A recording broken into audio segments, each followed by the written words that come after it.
rate applications happen in all of the different utilities that we have jurisdiction over.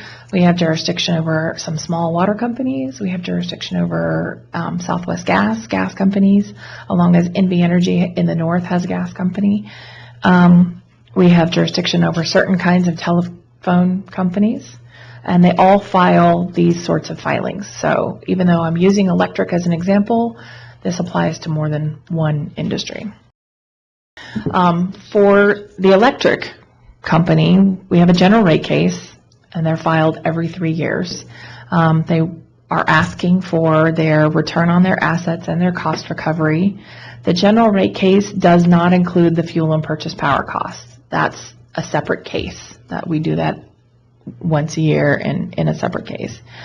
So really, this general rate case is only going to set the BTGR rate. General rate cases are broken up into 3 different components. We break them up into, and this is just to make them slightly more manageable, a cost of capital component, the revenue requirement component, and the rate design component. So the cost of capital, this is where we decide what their rate of return on their investment ought to be. But it's not a guarantee. So for example, Sierra Pacific Power Company's authorized rate of return is 9.8. This is the rate of return on just the equity portion. So all companies are made up of both debt and equity. The debt part gets recovered at the debt costs. So if your debt costs are 4 or 5%, think about it as your credit card. Let's just say it's 6%. So the utility company's credit card component, the 6%, gets recovered at 6%.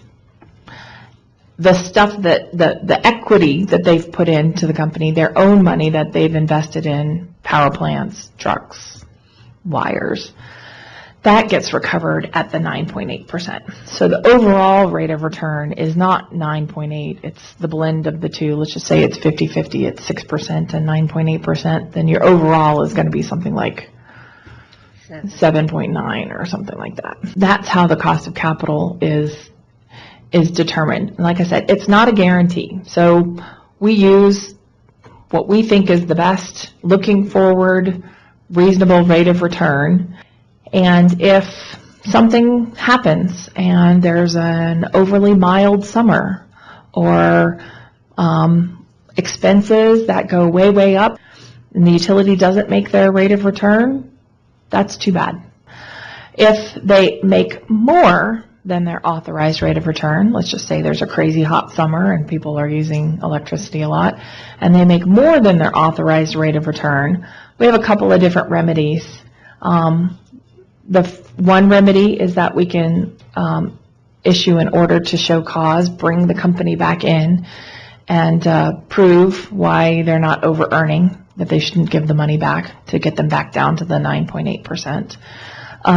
Or we have some accounting mechanisms that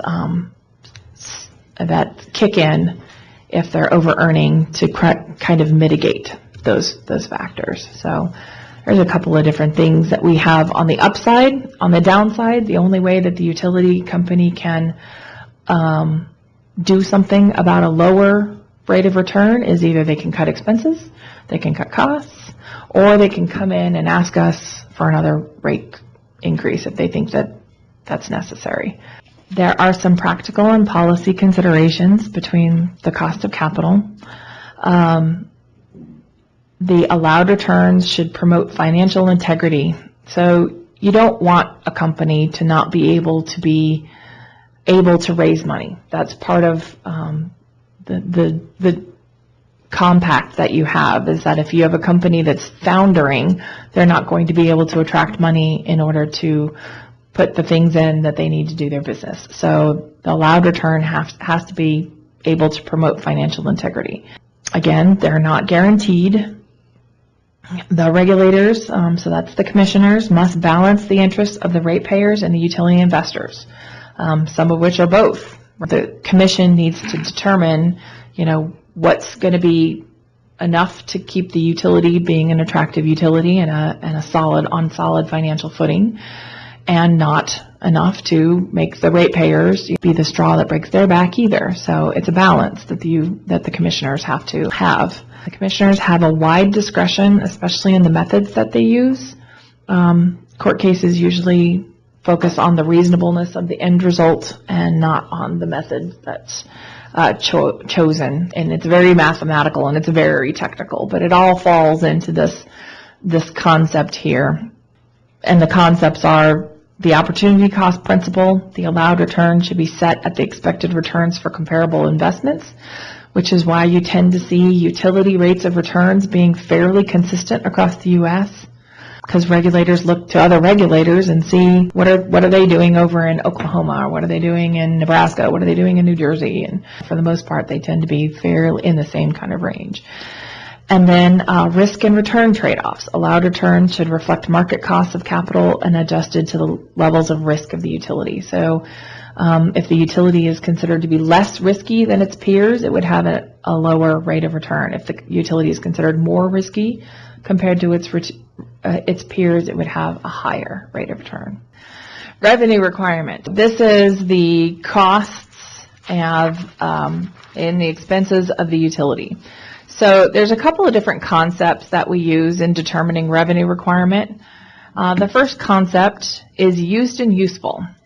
And the question that we ask when we look at all of the plant and all of the equipment that the utility is asking to be put into rates is, are the equipment and the structures being used and in a useful manner? So did they buy it and just let it sit out in the rain, or is it being used to provide service? That's what used and useful means. Just and reasonable, again, is more of a personal benchmark. My version of just and reasonable and what I think a reasonable company would do was probably going to be different than what you think a reasonable company can do. But the whole point of these rate case proceedings is that we're going to have witnesses who look at all of these things and give their differing opinions on what they think a just and reasonable company would do. Prudent has another connotation, and was this a logical thing to do? Was this something that anyone at the time would have thought was a smart thing to do, a logical thing? If it was irrational at the time, given the circumstances, then the commission could disallow that and say, no, I'm sorry, that was not a prudent decision. That decision was speculative. You were trying to speculate on something, and therefore they could disallow it. The utilities use a historical test year, and so all of their costs and their expenses that they experience are included in these cases. So we look through all of those things, and we, pick apart the plants and, pick apart, was that the right size transformer that they should have put in? Should they have put in a smaller transformer, or did they oversize it for a reason? All of those questions on, and for lack of a better term, I kind of use it as Monday morning quarterbacking. The staff and the interveners get to Monday morning quarterback all of the decisions that the utility made that has all of these, that end up in all of these costs and expenses. So then we have rate design. And this is where, when you're in a rate case, all of the interveners come out, and where most the first two sections, the cost of capital and the revenue requirement, it's mostly everybody else against the company because they're trying to get the cost of capital down and the revenue requirement down. And rate design is when the gloves come off and all of these customers say, I think you should pay. No, I think you should pay. This is where you try to determine who pays what. The concept is, do you make it fair or do you make it equal? Because they're not the same. Fair could be somebody's paying their fair share based on their demand, which is maybe a lot higher than yours. Or do you make it equal, which is everybody pays the same? Because equal sometimes isn't fair. And these are the kinds of conversations and discussions that happen in front of this commission, is what's fair and what's equal. There are some theoretical important things that a rate design needs to do. It needs to make sure that it matches whatever the revenue requirements are. It's supposed to be stable and predictable, so it shouldn't change wildly from year to year. It should discourage wasteful usage. So if you set your electricity rates or water rate, actually it's water that we usually focus a lot on. So if you set your water rates way low, it may encourage people to be wasteful and water and not pay attention that their sprinkler's broken and that it's running down the street. And so you want to make sure that your rates are set at a level that if somebody's sprinkler is broken, they're going to have a economic incentive to fix it as well as a social incentive to fix it. It should reflect all the private social costs and benefits, and it's fair in allocating costs among customers, which means equals are treated equally and unequals are treated unequally.